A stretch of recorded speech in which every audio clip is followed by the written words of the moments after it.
Hey, yeah. No, I mentioned something a couple episodes back or so about the Captain Marvel thing. I was talking about Patterson's inks over Pat Broderick's pencils in that Spotlight Captain Marvel #1. And I was talking about tight inks, and I mentioned Weiss. It was Weiss. It's Alan Weiss, actually. And I remember seeing this cover back in the day, issue 209 here. And I remember saying, wow, these inks, there's something about these inks that makes this work really different, right? And I don't know if you can make that out. But it, I don't know, it had a really fine line kind of feathering and stuff. And that sort of thing always really impressed me. But mentioning Alan Weiss, I wanted to show another example of that. Um, Occasionally, his figures would look a little wonky or stiff or kind of funny, kind of awkward. But I loved the work when he'd ink himself. It was great. I mean, as far as I know, yeah, that's yeah. Wait a minute now, Alan. Yeah, Alan Weiss. That's a 1980 um, cover. What I wanted to show today, like oftentimes, you remember I mentioned there was this pivotal point where um, I mentioned this. I don't know. I have obtained from a neighbor kid back in Vancouver when I was 10. A small stack of comics from Amazing Spiderman #192.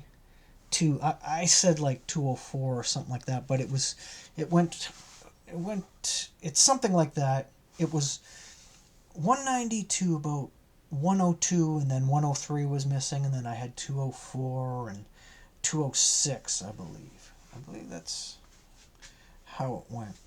And I just thought I'd show that stack, that actual stack from back in the day. Yeah.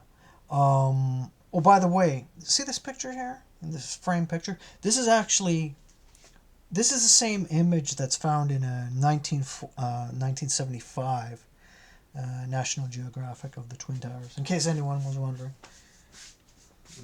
But anyway, um, let's see. So yeah, I moved 10 years old. It's 19. Yeah, it's 1980, and I moved to a place in Vancouver. We just had a house fire, you see, and there's a whole story involved with that in East Vancouver, and we end up becoming relocated out just off the Kingsway, as I've mentioned. At that time, I may remember I eventually made the transition from Florence Nightingale School to McBride, what it was called. I think it's still there, actually. But yeah, um, Nelson and I, we played, ball hockey and stuff. We didn't go to the same school.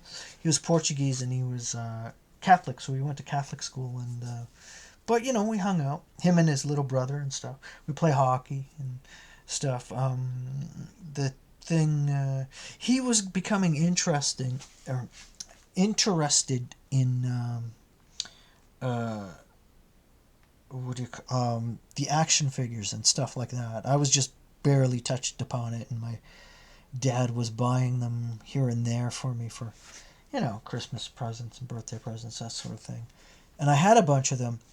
And one day, he in his house, as you go in the back doors, you go up the staircase. I remember this. There was a back door that led to like a porch, and it was kind of like his rec room, right? And his parents set up a TV out there, and his little play area, right? Well, they were usually on the inside of whatever.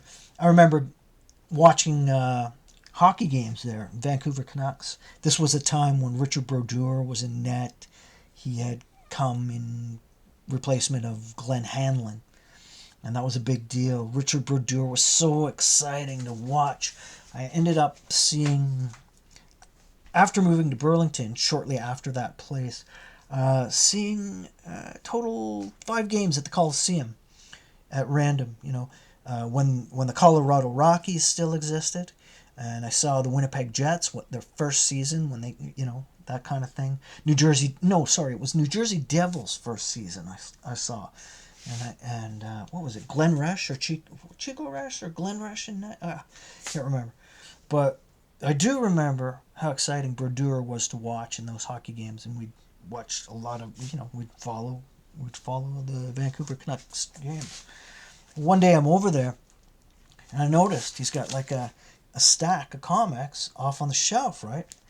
And I pick them up, and I realize they're all Spider-Man. And I remember thinking, that's cool. I'm going to ask him if he'd like to trade. And I ended up trading him for some action figures. I think there was a Jawa and a Yoda or something like that. Little short guys. I think a 3PO. I think it had doubles or something like that. But anyway, it started with issue 190. Now, these were back issues, you understand, right? They're still in the bag there. But issue 190, that is a Pollard cover. I think that's, yeah, Pollard, Milgram, Al Milgram, and the inks there. But, yeah, this is where noticing Keith Pollard started happening for me. But I was in for a surprise, okay? So that's 190. Let's see here. May as well do these in order. What the hell, right? Let's see. Do I have these over here? Yeah, I think yeah, right. Okay. There's 191.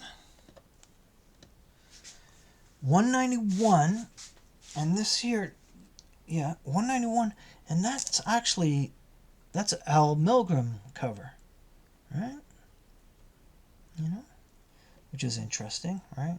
He was known better for inks, but right? He could horse out the covers. Obviously, there's one. There's the one with another Spider Slayer. Another version of a Spider Slayer there. 191. Let's see here. Oh, right. And these, I forgot to mention this is Marv Wolfman's writing, right? And here's one that started a story concerning, J. Jonah Jameson and Spidey linked together in the handcuffs that are linked to a bomb, right? And that's a pretty exciting story. That was a lot of fun. And Smythe, he was usually the technician behind all the Spider Slayers and stuff. He ends up dying in that story, actually. He had cancer or something like that, and they end up finding him dead, which is interesting. It's kind of weird when you're a kid and you read about this, you start contemplating the idea of actual death. It's hard to, followed by 193 with the Fly, which is I always thought that was a great figure on the Fly there. That's Pollard's, it's almost perfect, like flawless. It's a great study of anatomy there. Pretty cool. And of course, how can we forget, it was the introduction to the Black Cat, Felicia Hardy, right? This, I don't know what happened. I don't know if it was a temperature thing. When I got this copy from him, it was always like that. The black on the copy wasn't very black. It was blemished. So whatever, I didn't care. But that stuff is great, man. Pollard drew the cat amazing. It was really nice, actually. And even though I was just a young guy, I was starting to become aware. Uh, you know, the black cat, or that is, characters, female characters, they sure don't look like Spidey. I was like, wow, starting to realize the differences. But anyway, there's part 2, 195, which continues there. Right? 195. Oh! And I should mention, actually, this issue, yes, that's right. This issue, 195, was not in the stack. It was missing from the stack. And this was one of the first back issues I went looking for, and retrieving. I got it from Golden Age Collectibles down on Granville Street, which used to be right beside the Capitol Theater, Capitol 6. I mentioned that before. It was one of the first back issues I ever bought, like actually going in the bin. That became a thing for me for the next, I don't know, 2 years or so.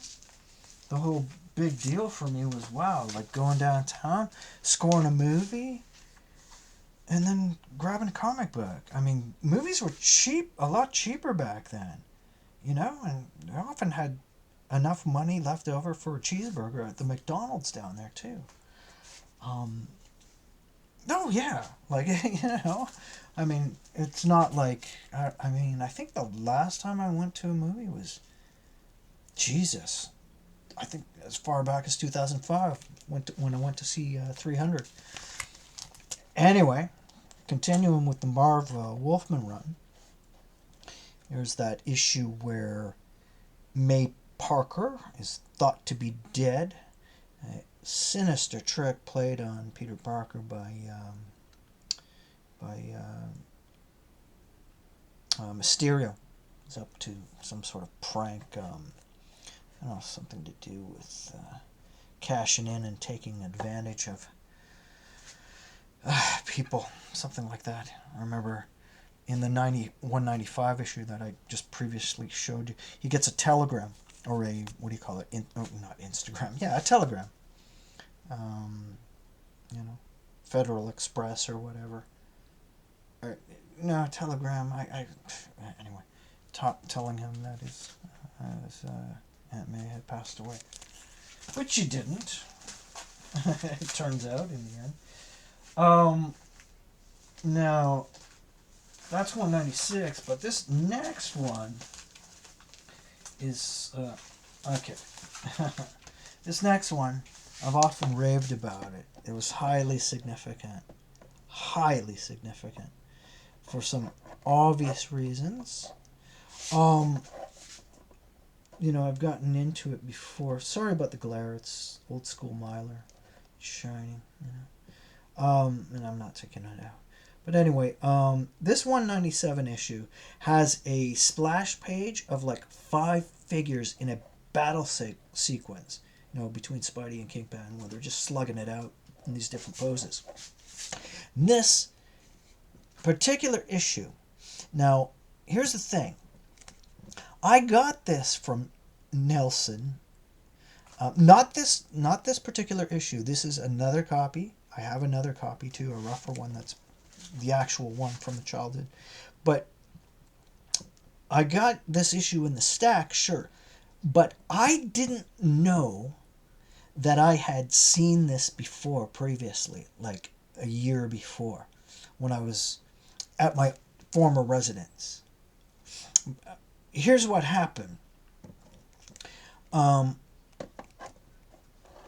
kid from my neighborhood off Sophia, we lived like diagonally across the street from each other on the opposite corners kind of thing, right? He comes over one day, we'll just call him RC.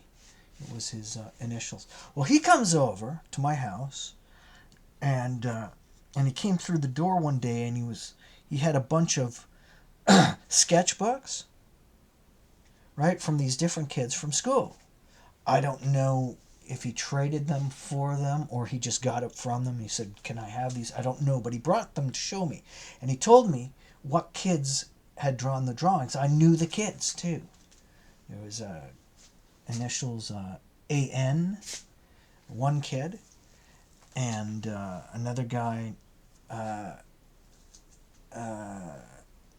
Oh, I don't know his initial. I only knew his first name. Anyway, doesn't really matter. But the AN kid, I had a particular interest in because RC had showed me some drawings that kid had done of that splash page on the interior here. They were incredible. Up until that point, and the kid was my age, right? We went to the same school, Nightingale. I had not seen freehand drawings done that well before. And I was amazed, something about the thinness of line in the pencil, but I reasoned later that he was using a mechanical pen instead, or mechanical pencil instead of a regular pencil, whatever. But they were just incredible. And for me, they were really inspiring. I thought that's the coolest shit ever. And he did that splash, or some figures from that splash page, and then various panels that are also contained in here. One of Spidey laid out with his bell rung at the end of the issue. Another one where he's, you know, punching Kingpin in the pot, right? This kind of thing. And they were so great. Now, later on, I'd go ahead, once I obtained this issue, like a year later, see, I remember seeing this issue, this cover, in the Max Milk on the 16th Avenue up the street from me at the end of the summer or September-ish, something like that. I saw it. I saw this cover, but never bought it, right? See, I saw the cover first, right? But later, I saw the drawings from this book, but didn't know those drawings were from this book. So later, after that, when I moved up to the Kingsway and met Nelson and got a hold of this issue and opened it up, I suddenly knew, oh, that's where AN got the images for the... Never mind, I'm boring you with this. But the point was that doing those particular drawings, like there was one I do many times, several times, and because I was so impressed that knowing that it was possible to make freehand drawings as good as that, and I certainly wanted to do that. So that was the beginnings of me copying what I was seeing. Keith Pollard being a huge influence with his images. He was like I keep saying, he was like my go-to guy when I was trying to draw my own Spider-Man comics. So I try to render what I was seeing. I figured if I could copy it, and I still have a lot of that work from those. It's not from that exact time, but it's a few years later. Once I get to Toronto, as I mentioned, again, 13th year, late 83, early 84, and I have those pictures, drawing pictures from this, as well as some other issues too, rendering the actual copies. But yeah, highly significant in the development of my comic book artistry, so to speak. Anyway, bit of a rant. I get excited. Everyone's got that particular comic that just, brings back a lot of memories, whatever. So that was 197. Right? And then, of course, we remember, anyone familiar with that particular time, then we remember, Mysterio entering the picture. And there was a couple of issues where that was about to take place. Alright, Mysterio. Always loved the look of Mysterio. Not a really powerful individual, right? But, I don't know, the look of him. And the mindfuck he'd pull on Spidey. I mean, as earlier, and I'm fascinated with that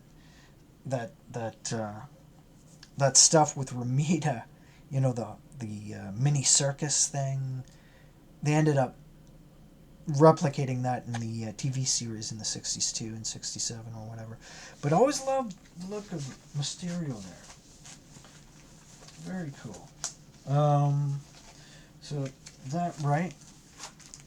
And that was 198. Oh, and by the way, you know, from 195, as I showed you before, on, Spidey has a broken arm.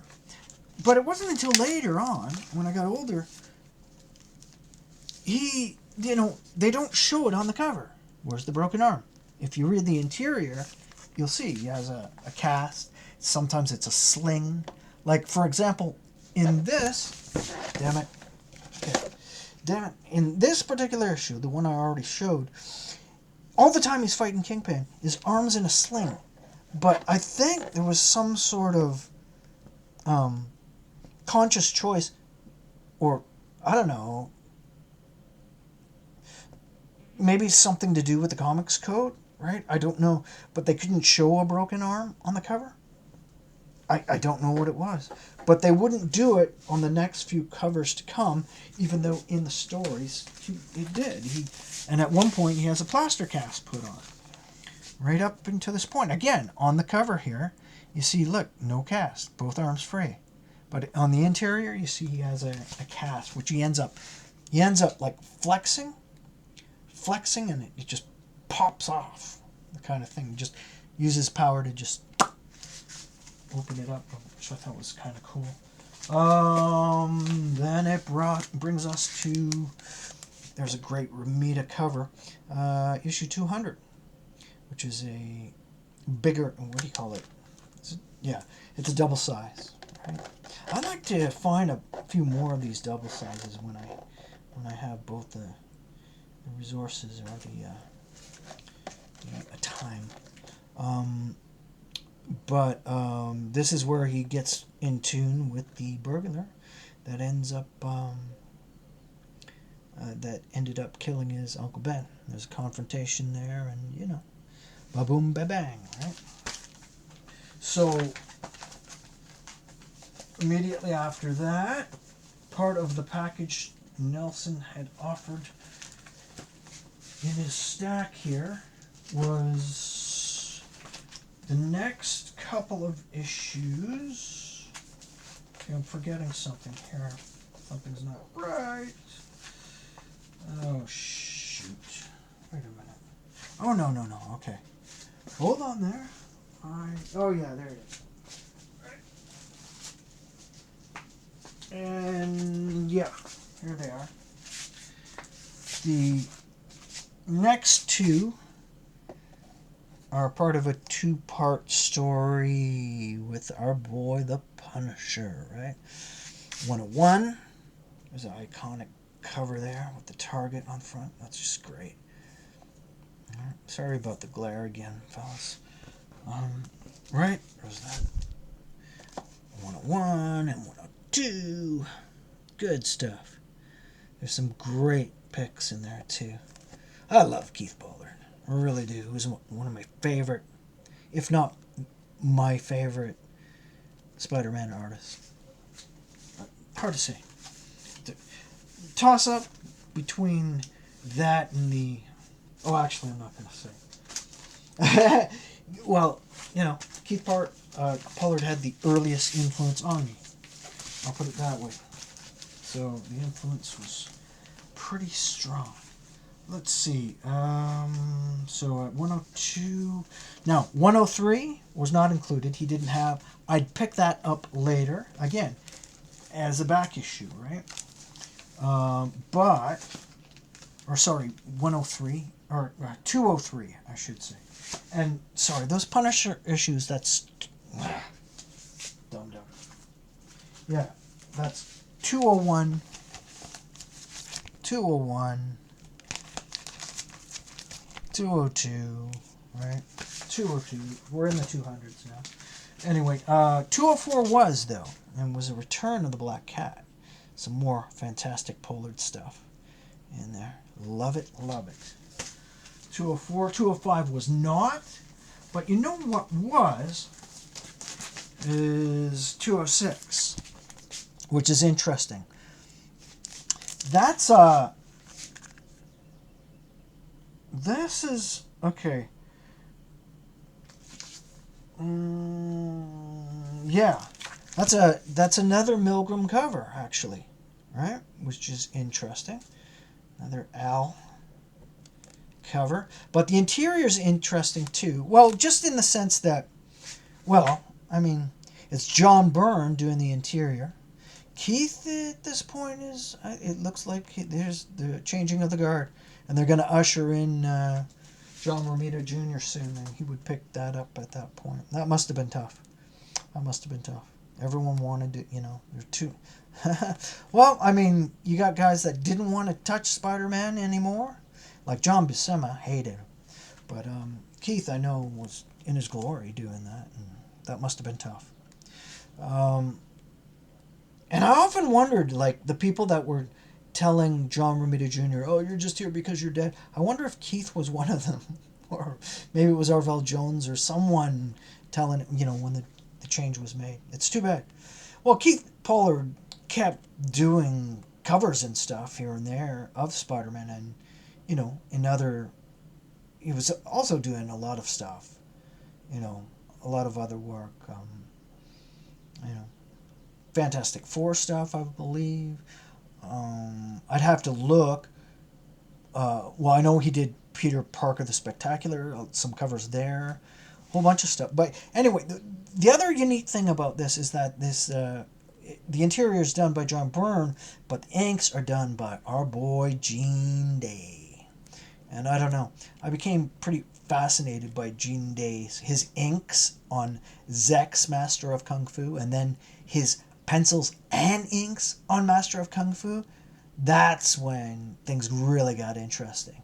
Unfortunately, he passed away. Gene Day, he was, 31, 32 or something like that?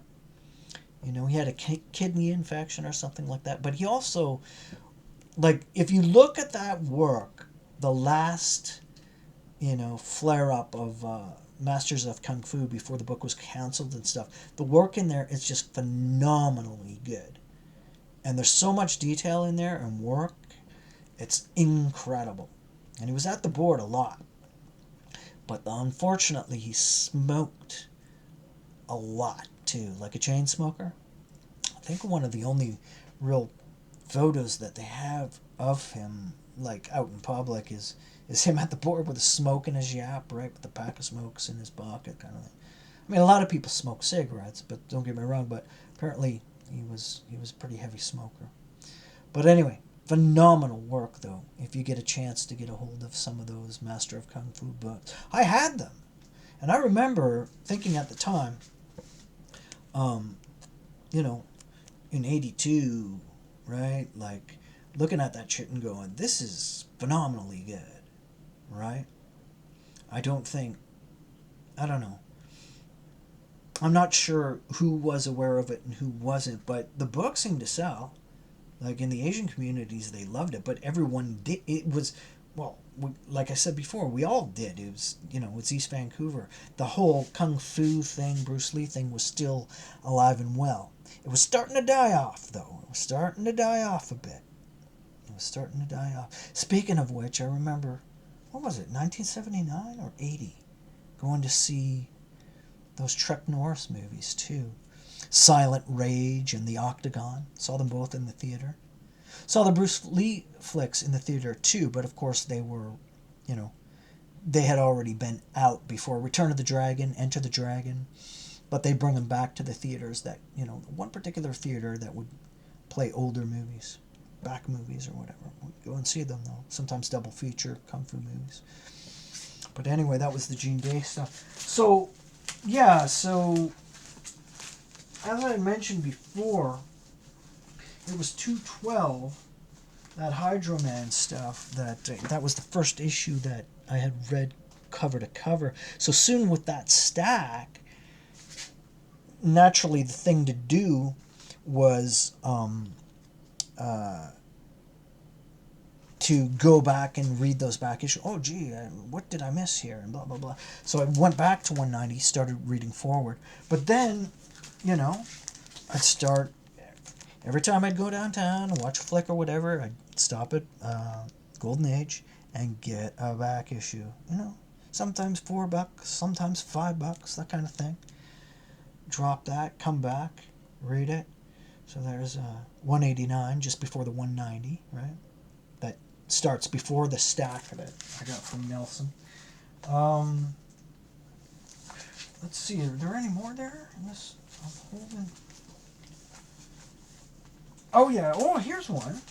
Right, here's another back issue. A rather significant one, actually. This is the first issue Keith Pollard comes on board. There's a lot of action on that cover there. He's obviously pretty excited to be doing, you know what I mean? Look what I can make Spidey do. Yo, don't mess. Yeah, good stuff. That's 186. That's when Pollard came on board. But anyway, that's where the Amazing Spider-Man interest had started. I'm 10 years old, and then just went from there on. You know, and that continued coming to Ontario and stuff, and that sort of thing. But yeah, those are the issues. Those are the issues that I've often mentioned as the stack that I got from Nelson back in the day in Vancouver. Those are them, and I just wanted to get those up there. I've meant to. I don't even know. I think this is just more of a personal thing. You know, it has nothing to do with sharing, sure, but I think it's just, you know, reflecting back on those particular days, putting it all together, piecing it together. It's funny, that story I told about Toronto and the first job I ever had. First, you know, job outside of, you know, the lesser ways of making money, like in Vancouver, collecting pop bottles or stuff with friends at the time to get some dough together so we could go to the movies. That's what you did, man. Go to the movies, comic books, 7-Eleven for junk food. Big gulps and Slurpees from Max Milk and that whole deal. And I remember the Marvel Cups too, actually. But in Vancouver, in Canada, it wasn't 7-Eleven. There's something about the border that the 7-Elevens weren't promoting that. It was the Max Milk. That was on the corner of the 16th. I remember that, and I thought, this is confusing. I'd always see later on in life, as I'd be looking at back issues, I'd always see the advertisements for the Slurpee cups from 7-Eleven, Marvel Superheroes, right? And I'm like, Marvel Superheroes? No, it wasn't 7-Eleven, it was Max Milk. I think that was the difference between Canada and the States. Some sort of agreement or contracting thing where they couldn't do it north of the border. I don't know. I don't know the story behind that, but that is the truth, and that's what we experienced. But anyway, getting lost in the gab there. But those are the actual stat. You know, it's weird. I think back and I think, I wonder what Nelson's doing today. I wonder what AN's doing today, and RC's doing today, and because we're all old men now. Well, yeah, that's what you call it. Anyway, thanks for stopping by.